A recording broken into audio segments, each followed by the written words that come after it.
اللہ کے محبوب حسنین کریمین کے نانا سیدہ طیبہ عابدہ زاہدہ سیدہ فاطمۃ الزہرا رضی اللہ تعالی عنہا کے بابا، ہم سب کے آقا و مولا، قبر اور حشر میں کام آنے والے آقا و داتا، جن کے صدقے میں اللہ تبارک و تعالی نے زمین کو پیدا فرمایا، جن کے صدقے میں اللہ تبارک و تعالی نے آسمان کو پیدا فرمایا، جن کے صدقے میں اللہ تبارک و تعالی نے سورج کو پیدا فرمایا، جن کے صدقے میں اللہ تبارک و تعالی نے چاند کو پیدا فرمایا، حشر اور قبر میں کام آنے والے آقا و داتا احمد مجتبی محمد مصطفیٰ صلی اللہ تعالی علیہ وسلم ارشاد فرماتے ہیں، الصلاۃ معراج المؤمنین، نماز مومن کی معراج ہے۔ آقا نے فرما دیا، ہم نے مان لیا، اس لیے کہ پوری دنیا جھوٹی ہو سکتی ہے لیکن آمینہ کا لال جھوٹا نہیں ہو سکتا۔ حضرات، یہ وہ نبی ہیں جن کے صدقے میں اللہ تعالیٰ نے پوری کائنات کو پیدا فرمایا۔ آقا فرماتے ہیں نماز مومن کی معراج ہے، نماز دین کا ستون ہے، نماز آقا فرماتے ہیں میری آنکھوں کی ٹھنڈک ہے۔ اللہ اکبر۔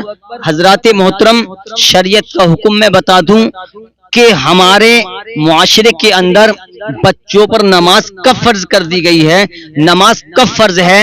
شریعت نے حکم دیا کہ بچے پر نماز تب فرض ہے جو شریعت کا حکم ہے۔ آپ شریعت کا حکم سماعت کریں کہ جب بچہ 7 برس کا ہو جائے، یعنی کہ 7 سال کا ہو جائے، بچہ ہو یا بچی ہو، بیٹا ہو یا بیٹی ہو، اس کو پیار و محبت کے ساتھ نماز کا طریقہ سکھائیں، اس کو نماز پڑھنا سکھائیں، نیت کیسے باندھی جاتی ہے، رکوع میں کتنی تسبیح پڑھی جاتی ہیں، سجدے میں کتنی تسبیح پڑھی جاتی ہیں۔ جب بچہ 7 سال کا ہو جائے، شریعت نے حکم دیا پیار و محبت کے ساتھ، حسن اخلاق کے ساتھ 7 میں لے کر کے اس کو نماز کا طریقہ سکھائیں۔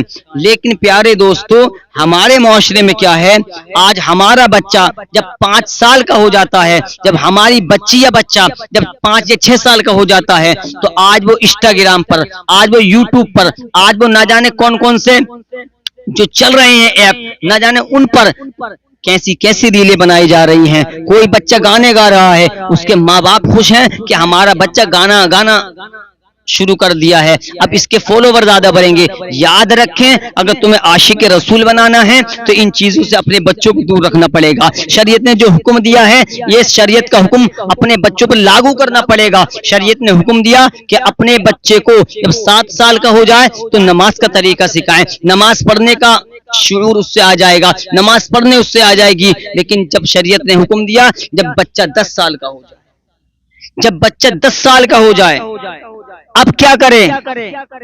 کیا اب بھی پیار و محبت سے کام لیا جائے گا؟ نہیں، شریعت کہتی ہے اب اس کو مار مار کر مسجد میں لے جایا جائے، نماز پڑھوائی جائے، نماز کا طریقہ سکھایا جائے، قرآن کی تلاوت سکھائی جائے، آقا علیہ الصلوۃ والسلام کے بارے میں اس کو بتایا جائے، آقا علیہ الصلوۃ والسلام کی سیرت کے بارے میں اس کو بتایا جائے کہ ہمارے نبی نے ہمارے لیے کیا کیا ہے۔ اگر ہم نے اپنے بچوں کو آج نماز کا طریقہ نہیں سکھایا، اپنی بچیوں کو آج ہم نے نماز کا طور طریقہ نہیں سکھایا، تو یاد رکھیں وہ دن دور نہیں ہے کہ تمہارے بچے بے نمازی پیدا ہوں گے۔ اللہ اکبر۔ اپنے بچوں کو ایسا علم دین سکھا جاؤ جو مرنے کے بعد تمہارے کام آئے۔ اور اتنا ہی نہیں ہے بلکہ جب تمہارے بچے نمازوں کی پابندی کرتے رہیں گے، قرآن کی تلاوت کرتے رہیں گے، جب وہ جوانی کی دہلیز پر قدم رکھیں گے تو ان کا یہ رویہ ہوگا، ان کا یہ شوق ہوگا کہ ہم بچپنے سے نماز پڑھتے آ رہے ہیں، ہماری ماں بھی نماز پڑھا کرتی تھی، ہمارا باپ بھی نماز پڑھا کرتا تھا، ہماری دادی بھی نماز پڑھا کرتی تھی، ہمارے دادا بھی نماز پڑھا کرتے تھے۔ جب بچہ 10 سال کا ہو جائے گا اور 10 سال کے بعد میں جب جوانی کی دہلیز پر قدم رکھ دے گا، اس کا یہی طریقہ رہے گا کہ میں نے بچپنے میں بھی نماز پڑھی تھی، اب تو میں جوان ہو چکا ہوں۔ جب اس کی نسلیں دنیا میں پیدا ہوں گی تو اس کی نسلیں یہ دیکھیں گی کہ میرا باپ بھی نماز پڑھتا ہے، اللہ اکبر، میری ماں بھی نماز پڑھتی ہے، میرے دادا بھی نماز پڑھتے ہیں،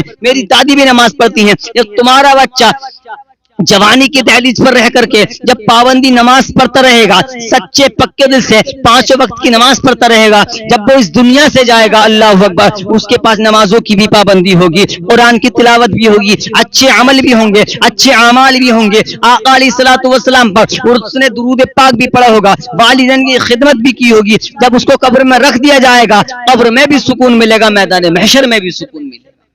لیکن یہ ہمیں اچھے اعمال سے ملے گا۔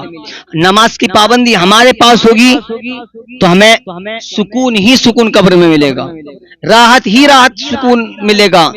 لیکن ہم نے کیا کیا ہے، ہمارے بچے نے نماز کیوں پڑھے جب ہم خود ہی نماز نہیں پڑھے؟ صد افسوس کی بات ہے۔ نہیں پوچھا جائے گا پیارے دوستوں کہ تم نے خواجہ پاک کی چھٹی پر دیگ بنوائی تھی نہیں بنوائی تھی، نہیں پوچھا جائے گا کہ غوث اعظم کی بڑی 11ویں پر تم نے نیاز لگوائی تھی نہیں لگوائی تھی، نہیں پوچھا جائے گا کہ تم فلاں کے درگاہ پر گئے تھے یا نہیں گئے تھے، نہیں پوچھا جائے گا کہ تم نے فلاں اللہ کے ولی کی درگاہ پر چادر کیوں نہیں پوچھا جائے گا۔ آقا فرماتے ہیں سب سے پہلے سوال میدان محشر میں نماز کا سوال، نماز کا سوال ہوگا۔ اور اتنا ہی نہیں ہے، جو نماز چھوڑ دیتا ہے جان پوچھ کر، آقا علیہ الصلوۃ والسلام فرماتے ہیں جس نے جان پوچھ کر نماز چھوڑ دی اس کا دین میں کوئی حصہ نہیں ہے۔ اللہ اکبر، یہ کیا کم بڑی سزا ہے؟ آقا فرماتے ہیں جن کے صدقے میں آج ہم بول پا رہے ہیں، وہ آقا فرما رہے ہیں جنہوں نے ہمارے خاطر پیٹ سے پتھر باندھا، آج ہم اللہ اور اللہ کے رسول کے فرمان کے مطابق آج ہم چلنے تیار نہیں ہیں، نماز پڑھنے تیار نہیں ہیں۔ جب کوئی مصیبت ہمارے اوپر آتی ہے تب ہمیں اللہ یاد آتا ہے۔ صد افسوس کی بات ہے پیارے مسلمان، ہمیں چاہیے کہ ہم اللہ تعالی کی عبادت کریں، اپنے بچوں کو نماز کا طریقہ سکھائیں۔